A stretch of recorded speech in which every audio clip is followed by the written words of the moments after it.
정부가 내년도 예산 편성과 관련해 국민의 아이디어를 받습니다. 국민참여 예산제도라는 건데요. 이를 활용해서 미세먼지와 같은 사회적 난제에 대한 해결책을 찾기 위해서입니다. 물론 재정 운영의 투명성을 높인다는 장점은 있겠지만 전문성 부족이라는 단점도 당연히 있습니다. 실제로 얼마나 실효성이 있는지 따져봐야 할 것 같습니다. 가톨릭대 경제학과 양준석 교수와 함께하겠습니다. 교수님 어서 오세요. 안녕하세요. 네. 예.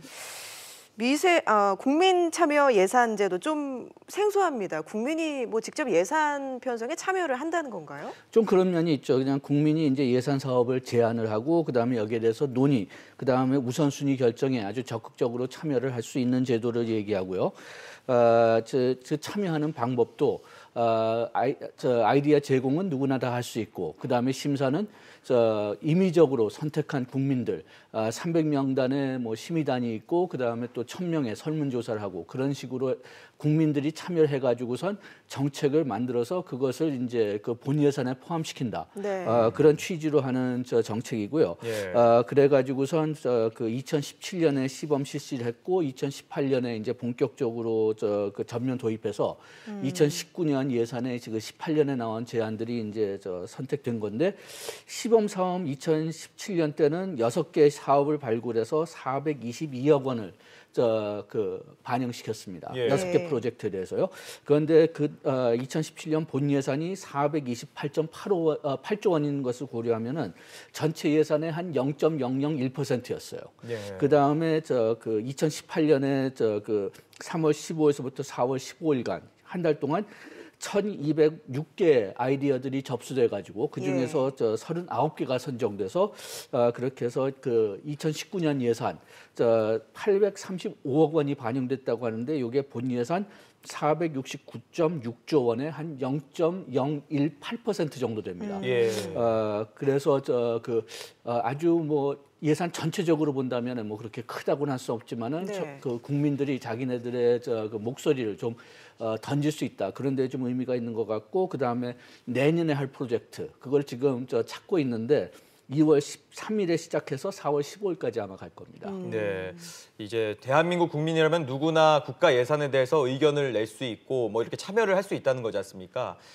지금 신청을 받고 있다고 하는데 내년 예산에 반영이 되는 거죠? 그렇죠. 그렇게 해서 4월 15일까지 아이디어를 수집한 다음에는 중앙정부 부처들이 이제 이 아이디어들을 추진할 수 있을까를 먼저 심사합니다. 그 다음에는 그 부처가 민간 전문가들과 적격성 심사를 또 하고, 그 다음에 사업 숙성 과정을 5월에 진행하게 되고, 그 다음에 6월, 7월 동안에 아까 얘기했던 무작위로 선택한 300명의 예산 국민 참여단, 그리고 1000명의 일반 국민들의 설문 선호도 조사, 이런 걸 통해서 이제 프로젝트가 선정이 되고, 그 다음에는 8월에 이게 이제 정부의 예산안에 반영되고, 이제 9월에서 10월 동안 이제 국회 요거를 통과시켜야 되죠. 예. 예. 지난해 전면 도입이 됐다고 하셨는데 그동안 이제 국민의 제안이 실제로 예산에 반영된 게 어떤 게 있습니까? 예, 2017년 시범 프로젝트 중에서 돈을 좀 많이 쓴 걸 본다면은 여성 안심용 임대주택이 422억 중에서 356억을 차지했습니다. 예. 그래서 압도적으로 그 큰 프로젝트가 됐고, 네. 예. 그 외로 이제 재택 원격 근무 인프라를 세우는 데서 한 20억이 들어갔고, 그 다음에는 좀 어떤 면에서 보면은 조금 사소하다는 프로젝트도 좀 들어갔어요. 농촌의 피해 건전지 수거함, 예. 또 어린이집에 등원 그 하원 알림, 자동 알림, 예. 일자리 상담, 이런 것들이 선택됐고, 2018년 자료를 보면은 미세먼지 저감을 위해서 도시에 숲을 세운다. 여기에 830억에 300억이 할당됩니다. 그래서 예. 이게 압도적으로 가장 큰 프로젝트고, 예. 그 다음에 지하철역에 미세먼지 제거 장비 설치를 한다. 이게 77억. 그 다음에 일자리 정보 플랫폼 인공지능 고용 서비스 65억.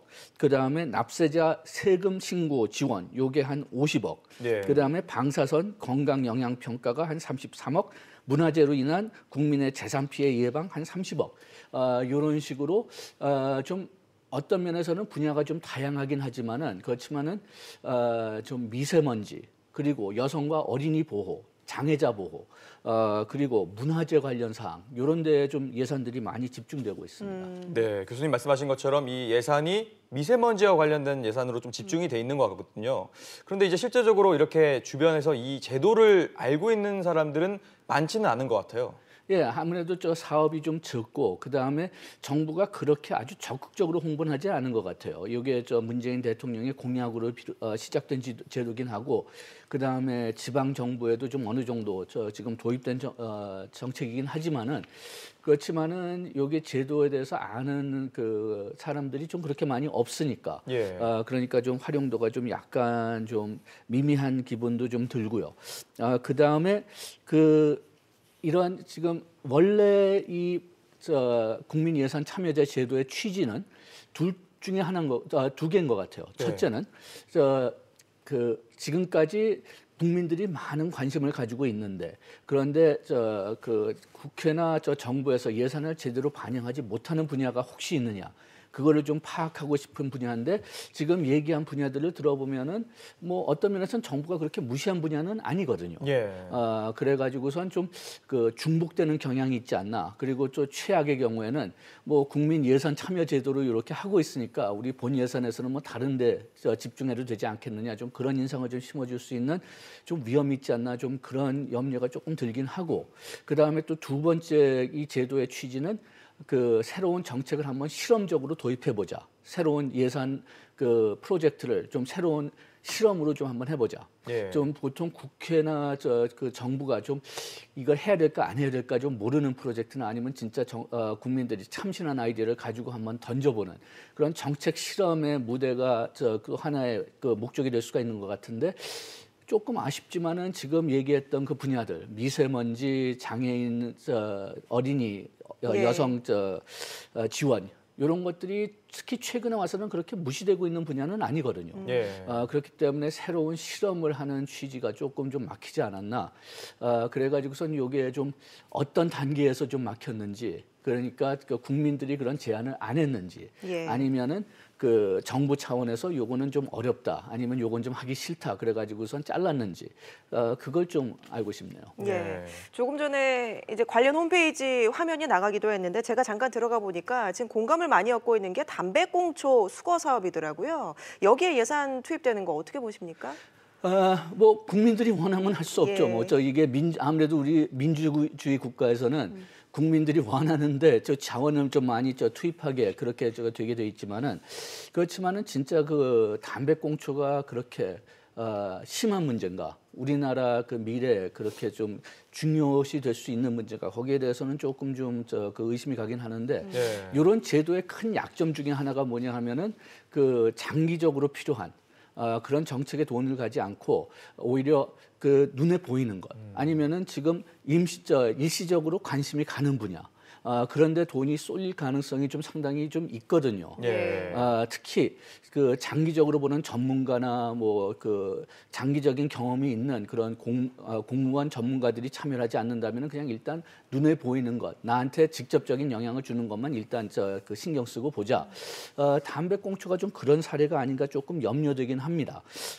그럼에도 불구하고 뭐 국민들이 관심이 있다면은. 그것을 해줘야 되는 게 뭐 민주주의의 의사 중에 하나니까 그리고 예산 비중이 그렇게 크지는 않으니까 뭐 국민이 하고 싶다면은 그리고 또 뭐 비용 차원에서 그렇게 뭐 편익이 좀 있고 그리고 예. 뭐 크지 않다면은 뭐 해볼 만은 한다고는 볼 수가 있지만은 그렇게 본다면은 지금까지 나온 정책에 대해서 조금 좀 실망이라고 하면 좀 너무 강하지만은 조금 좀 참신한 정책이 안 나온 것 같다. 그게 조금 아쉽긴 합니다. 네, 좀 말씀을 듣다 보니까 국민이 직접 이 예산에 대해서 참여를 하기 때문에 전문성과 대표성이 좀 떨어지지 않나 이런 우려는 확실히 들거든요. 어떻게 보십니까? 예, 국민들이 이제 제안을 하게 되면은 이게 아이디어가 뭐 어떤 국민의 총 수렴에서 나온 게 아니라 그냥 아이디어를 던져본 다음에 그 다음에 그 아이디어를 먼저 정부가 할 수 있느냐 없느냐 그걸 판단하고 그 다음에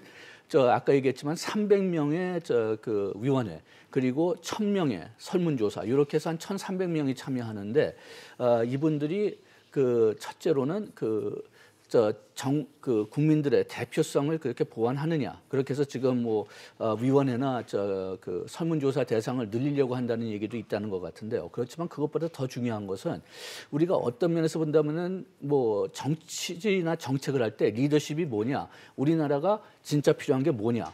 그다음에 우리나라가 장기적으로 필요한 게 뭐냐. 지금은 눈에 별로 보이지 않지만은 그래도 이게 장기적으로는 진짜 필요한 정책이다. 이것을 설득시켜주는 게 리더십입니다. 예.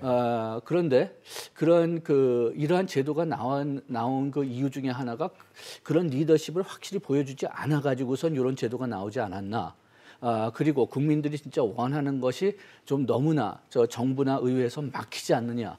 이렇게 좀 국민들이 답답하고 그다음에 리더십이 별로 없어가지고선 이런 제도가 지금 이렇게 나오지 않았나 그런 염려도 좀 생기기는 합니다. 네. 예, 국민의 목소리를 듣는다는 긍정적인 면도 있지만 말씀하신 것처럼 여러 가지 그 부정적인 평가들도 있는 것 같습니다. 어떤 보완점이 필요하다고 보세요? 예, 먼저 이게 서로 좀 모순점이기는 한데 아까 얘기했지만 한 1,200 프로젝트가 지금 들어왔어요. 그걸 한 달 내에 심사를 해야 됩니다. 그러면은 평균적으로 하루에 토요일 일요일 계속 일하면서 40건씩을 검토해야 되거든요. 물론 부처가 서로 나눠 가지고선 검토를 한다고는 하지만은 그렇지만은 한 달 동안 그냥 한 수십 명이 아마 여기에 붙어야 될 겁니다. 예. 그런데 좀 그 어떤 분야들에 대해서는 그렇게 많은 전문가들이 없어요. 그 전문 공무원이라든지 아니면은 그 전문 학계나 뭐 기업이나 그런 데서 전문가들이 별로 없는 분야도 있기 때문에 그렇게 굉장히 제한된 자원들을 좀 여기에 너무 많이 투입될 수가 있지 않나 그런 염려도 좀 들고 네.